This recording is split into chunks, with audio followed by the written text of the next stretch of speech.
ఇక ఎగువ ప్రాంతాల్లో కురుస్తున్న భారీ వర్షాలకు గోదావరిలో వరద ప్రవాహం స్వల్పంగా పెరుగుతోంది. దీంతో గోదావరి వరద తాకిడి కోనసీమ జిల్లాకు తాకింది.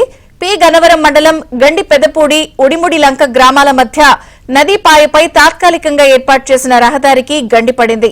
దీంతో ఊడిమూడి లంక, గంటి పెదపూడి, బూరుగులంక, అరిగెలవారి లంక గ్రామాలకు రాకపోకలు నిలిచిపోయాయి.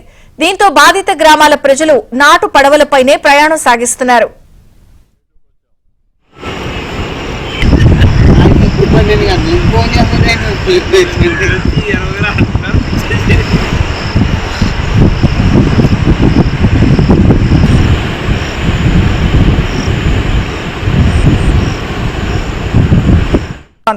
దీంతో గోదావరి వరద తాకిడి కోనసీమ జిల్లాకు తాకింది.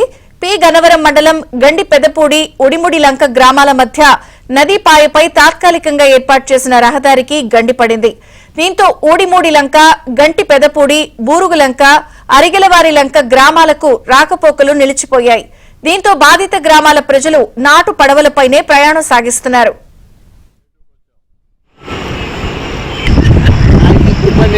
ఫోన్ చేస్తే